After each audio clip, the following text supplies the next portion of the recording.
ಪುರಂಜನನ ಪಾತ್ರವನ್ನು ಪರಿಚಯ ಮಾಡಿಕೊಳ್ಳೋಣ.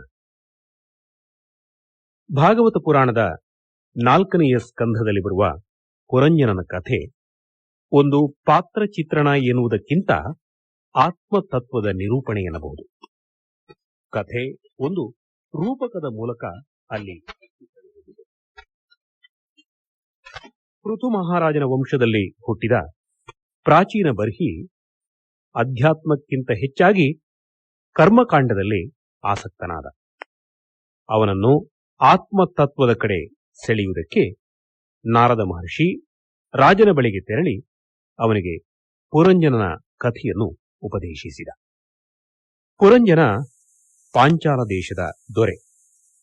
ಭೋಗ ಲಾಲಸೆಯಲ್ಲಿ ಮಗ್ನನಾದ ರಾಜನಿಗೆ ತೃಪ್ತಿ ಎಂಬುದೇ ಇರಲಿಲ್ಲ. ತಾನು ಅನುಭವಿಸಿದ್ದಕ್ಕಿಂತ ಇನ್ನಷ್ಟು ಹೆಚ್ಚು ಸುಖದ ತಾಣವನ್ನು ಹುಡುಕುತ್ತಾ ಅವನು ಹಲವು ನಗರಗಳಲ್ಲಿ ಸುತ್ತಾಡಿದ. ಆದರೆ ಎಲ್ಲೂ ಅವನ ಬಯಕೆ ತಣಿಯಲಿಲ್ಲ. ಕೊನೆಗೆ ಹಿಮಾಲಯದ ದಕ್ಷಿಣ ತಪ್ಪಲಿನಲ್ಲಿ ಒಂದು ಸುಂದರ ನಗರ ಅವನಿಗೆ ಗೋಚರಿಸಿತು. ಆ ಪಟ್ಟಣದಲ್ಲಿ 9 ಬಾಗಿಲುಗಳಿದ್ದುವು. ನಗರದಲ್ಲಿ ಭವ್ಯವಾದ ಅರಮನೆ, ಹಲವು ಭವನಗಳು, ವಜ್ರ ವೈಢೂರ್ಯ ಮುತ್ತು ರತ್ನಗಳು ಶೋಭಿಸ್ತಾ ಇದ್ದವು. ನಗರದ ಬಳಿಯಲ್ಲೇ ಒಂದು ಸುಂದರ ಉದ್ಯಾನವನ ಕಂಗೊಳಿಸ್ತಾ ಇತ್ತು. ತನ್ನ ಪರಿವಾರದೊಂದಿಗೆ ಅಲ್ಲಿ ಸುಖವಾಗಿರ್ತಾ ಉದ್ಯಾನದಲ್ಲಿ ವಿಹಾರಾರ್ಥವಾಗಿ ಸಂಚರಿಸತೊಡಗಿದ. ಇದ್ದಕ್ಕಿದ್ದಂತೆ ಒಮ್ಮೆ ಪುರಂಜನನಿಗೆ ಉದ್ಯಾನದಲ್ಲಿ ಒಬ್ಬಳು ಚೆಲುವೆ ಕಾಣಿಸಿದ್ಲು. ಆಶ್ಚರ್ಯ ಮತ್ತು ಆನಂದದಿಂದ ರಾಜ ರೋಮಾಂಚನಗೊಂಡ. ತರುಣಿಗೆ 10 ಮಂದಿ ಸೇವಕರಿದ್ರು. ಅವರೆಲ್ಲ ಬೆಂಗಾವಲಾಗಿ ಅವಳ ಸುತ್ತ ನೆರೆದಿದ್ರು. 5 ಹೆಡೆಯ ಸರ್ಪವೊಂದು ಆಕೆಯ ಅಂಗರಕ್ಷಕನಂತೆ ಅವಳನ್ನು ಕಾಯ್ತಾ ಇತ್ತು. ಕಮನೀಯವಾದ ರೂಪಕಾಂತಿಯಿಂದ ಕಂಗೊಳಿಸ್ತಾ ಇದ್ದ ಸುಂದರಿ ತಾನು ಬಯಸಿದ ರೂಪ ಧರಿಸಬಲ್ಲವಳಾದ್ದರಿಂದ ಪುರಂಜನನ ಬಳಿಗೆ ಬಂದು ಇಬ್ಬರೂ ಪರಸ್ಪರ ನೋಟದಲ್ಲೇ ಒಂದಾದರು. ತನ್ನ ತಂದೆ ಯಾರು, ತಾಯಿ ಯಾರು, ತನ್ನ ಹೆಸರೇನು ಯಾವುದೂ ತಿಳಿಯಲಾರೆ ಎಂದು ಸುಂದರಿ ನಿವೇದಿಸಿಕೊಂಡ್ಳು. ಆದರೂ ರಾಜನ ಕೈ ಹಿಡಿಯುವುದಕ್ಕೆ ಆಕೆ ಒಪ್ಪಿದ್ಲು. ಪುರಂಜನ ಮತ್ತು ಪುರಂಜನಿ ಅರಮನೆಯನ್ನು ಹೊಕ್ಕು ಆನಂದ ಸಾಗರದಲ್ಲಿ ತೇಲತೊಡಗಿದೆ. ರಾಜ ಸುಂದರ ತರುಣಿಯೊಂದಿಗೆ ಕಾಮಕೇಳಿಯಲ್ಲಿ ಮುಳುಗಿದ. ಆಕೆ ನಕ್ಕಾಗ ನಕ್ಕ, ಅತ್ತಾಗ ಅತ್ತ. ಅವಳೊಂದಿಗೆ ತಿಂದು ಕುಡಿದು ಇಹವನ್ನು ಮರೆತ. ಆಟದ ಬೊಂಬೆಯಂತೆ ಅವಳನ್ನು ಅನುಸರಿಸಿದ. ಪುರಂಜನಿಯು ಬಗೆ ಬಗೆಯ ವಿಲಾಸಗಳಿಂದ ಗಂಡನನ್ನು ವಶಪಡಿಸಿಕೊಂಡು ಅವನನ್ನು ಮುದಗೊಳಿಸಿದ್ಲು. ಆ ದಂಪತಿಗೆ ಹಲವು ಮಕ್ಕಳಾದರು. ಇದ್ದಕ್ಕಿದ್ದಂತೆ ಎಲ್ಲ ಜೀವರಿಗೂ ಬರುವ ಮುಪ್ಪು ರಾಜನನ್ನು ಆವರಿಸತೊಡಗಿತು. ಆದರೂ ಪುರಂಜನ ಪರದ ಚಿಂತೆಯಲ್ಲಿ ಆಸಕ್ತನಾಗಲೇ ಇಲ್ಲ. ಇಹದಲ್ಲಿ ಇನ್ನೂ ಬಗೆ ಬಗೆಯ ಭೋಗವನ್ನು ಪಡೆಯುವ ಬಯಕೆಯಿಂದ ಹಿಂಸಾತ್ಮಕವಾದ ಹಲವು ಘೋರ ಯಜ್ಞಗಳನ್ನು ನಡೆಸಿದ.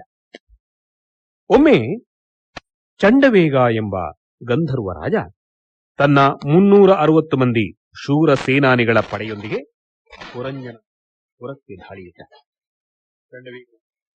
ಕಪ್ಪು ಮತ್ತು ಬಿಳಿಯ ವರ್ಣದ 360 ಮಂದಿ ಗಂಧರ್ವ ಸೇನಾನಿಯರೂ ಇದ್ದರು.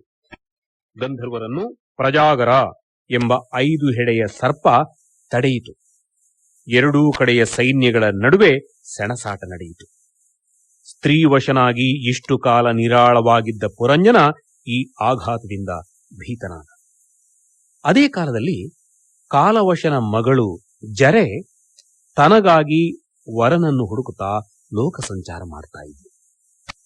ಅವಳನ್ನು ವರಿಸುವುದಕ್ಕೆ ಯಾರೂ ಮುಂದಾಗಲಿಲ್ಲ.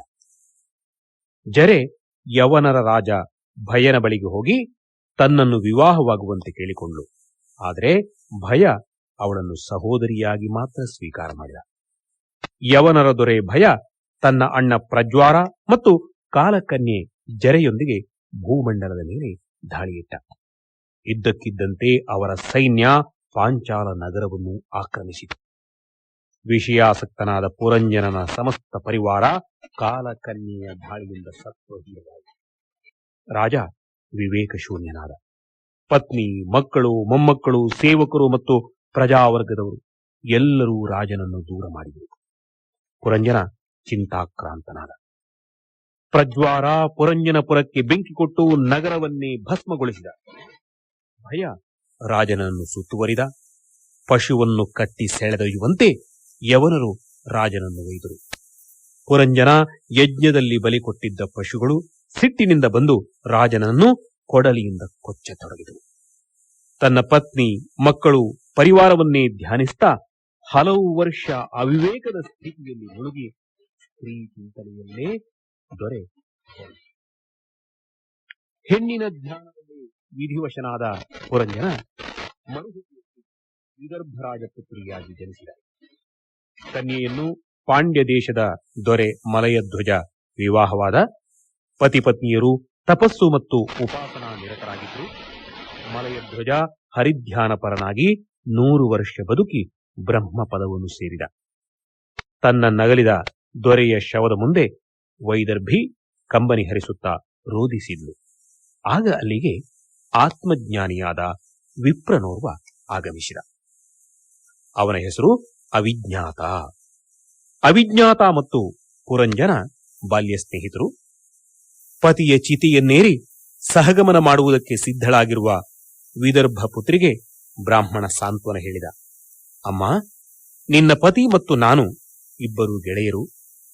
ಪುರಂಜನ ಭೋಗಾಕಾಂಕ್ಷಿಯಾಗಿ ನೆಲೆಯನ್ನು ಹುಡುಕುತ್ತಾ ಹೊರಟ. ನಾವಿಬ್ಬರೂ ಮಾನಸ ಸರೋವರದಲ್ಲಿ ವಾಸವಾಗಿದ್ದ ಹಂಸಗಳು. ಈತ ಸ್ತ್ರೀ ವ್ಯಾಮೋಹ ಎಂಬ ಮಾಯೆಯಲ್ಲಿ ಸಿಲುಕಿ ಅವನ ಸ್ವರೂಪವನ್ನೇ ಮರೆತ. ನಿನ್ನ ಕೈ ಹಿಡಿದು ಆದಿದೈವಿಕ, ಆದಿಭೌತಿಕ ಮತ್ತು ಆಧ್ಯಾತ್ಮಿಕ ಎಂಬ 3 ಬಗೆಯ ಕ್ಲೇಶಗಳಿಗೆ ಈತ ತುತ್ತಾಗಿದ್ದಾನೆ ಎಂದು ಅಧ್ಯಾತ್ಮ ತತ್ವದ ಮರ್ಮವನ್ನು ಬ್ರಾಹ್ಮಣ ಬಣ್ಣಿಸಿದ. ಈಶ್ವರ ಸ್ವರೂಪನಾದ ಅವಿಜ್ಞಾತ ಕೊಟ್ಟ ಎಚ್ಚರಿಕೆಯಿಂದ ಹಂಸರೂಪನಾದ ಪುರಂಜನನಿಗೆ ತಾನೇನು ಎಂಬ ಅರಿವುಂಟಾಯಿತು. ಅವನೂ ಪರಮಾತ್ಮನಲ್ಲಿ ಐಕ್ಯನಾದ. ಪುರಂಜನನ ಕಥೆಯನ್ನು ನಾರದನಿಂದ ಕೇಳಿದ ಪ್ರಾಚೀನ ಬರ್ಹಿ ಮಹಾರಾಜನ ಅಂತಃಕರಣ ಆತ್ಮತತ್ವಜ್ಞಾನದಿಂದ ಪವಿತ್ರವಾಯಿತು. ದೇಹಾಭಿಮಾನ ಅಳಿದು ಪರತತ್ವದಲ್ಲಿ ಅವನ ಮನಸ್ಸು ನೆಲೆಗೊಂಡಿತು. ಭಾಗವತದಲ್ಲಿ ಬರುವ ಪುರಂಜನನ ಕಥೆ ಒಂದು ರೂಪಕದಂತಿದೆ.